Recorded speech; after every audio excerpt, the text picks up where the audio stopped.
If you could give us recommended books. So let's begin with the very first that I have picked up randomly is Parenting. Recently, I read a book. It was gifted by the author herself. And she happens to be the wife of Tarak Mehta, the writer of Tarak Mehta, Mr. Lodha. Don't raise your children, raise yourself. We think that we have to do a lot as a parent, but actually you have to undo a lot of things. You just have to tell them what to do, but most of the parents tell them what not to do. And the author claims that a typical child till the age of 14 hears the word no, you can't from his or her parents 180,000 times.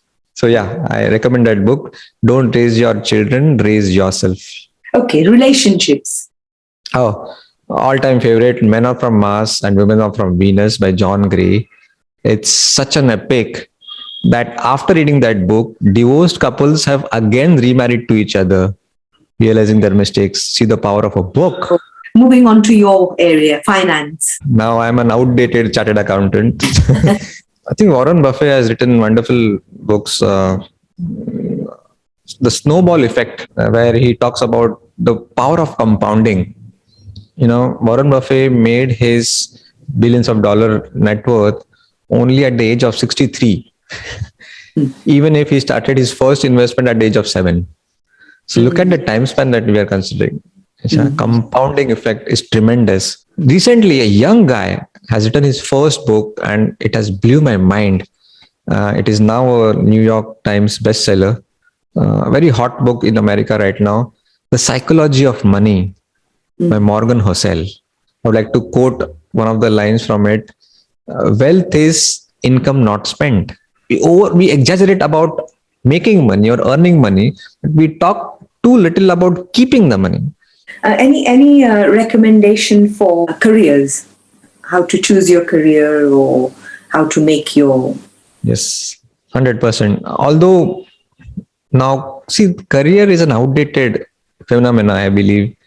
It's about calling now. Okay, successful, extraordinary people don't have a career these days. They have a calling, an epic meaning and calling, a sense of contribution to this world. Yeah. And so I highly recommend a book written by Simon Sinek. He's a TED Talk superstar. He has written 2 books, Start With Why, and a sequel of it is Find Your Why. Self-explanatory that you should always start with why. The whats and hows come later. But we do exactly the opposite. My why is to cultivate reading habit amongst the youth of India. Health and well-being. I think Rujuta Divekar is a fantastic writer. She has written many books. Don't lose your mind, lose your weight. Many books, especially for women's health as well. The Happiness Equation is a very interesting book, which talks that there is no way to happiness. Happiness itself is a way. You can't have a goal to be happy. Happiness can't be a goal. It's a state of mind. Autobiographies, and there'll be so many. I've read more than 80 books written by Mahatma Gandhi, on Mahatma Gandhi, and we all know his world famous book, My Experiments with Truth. So that is one of my favorites. Swami Vivekananda's autobiography is very inspiring.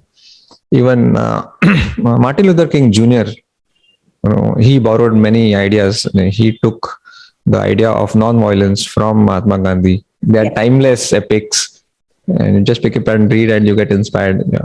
Any for our little readers, for our children, school children? I would recommend children, especially about 12 to maybe 18, to read this tiny little book of 60 pages called Who Moved My Cheese by Spencer Johnson.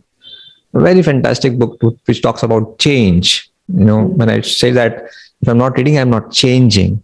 Then I would highly recommend a book called Unposted Letter by Mahathir. He's a spiritual guru of India, but the book is not on spirituality per se. Even the kids will love to read it. Unposted Letter by T.T. Rangarajan. His real name is T.T. Rangarajan. He's known as Mahathir. Yeah. And needless to mention, all the books that I've mentioned are summarized in Booklet app. Of course, yes. How about fiction? My all-time favorite is Paulo Coelho. His Alchemist is my all-time favorite. Although I don't read a lot of fiction, I cover it in Booklet app, but the ratio is like 3:1. And the very last genre that I can think of, or in our limited time, I can go on. Travel. Do you have anything on travel? Born Again on the Mountain. This girl, an amputated leg. I mean, she climbed the Everest on one leg, and the Ooh. story is so inspiring. Yes, Born Again on the Mountain. Yeah. Oh, fantastic. Thank you very much, Amrut. It's a good selection, and just a note for the audience, I'll put some notes under, on the description to just give the names as well, so that it's easier for the audience.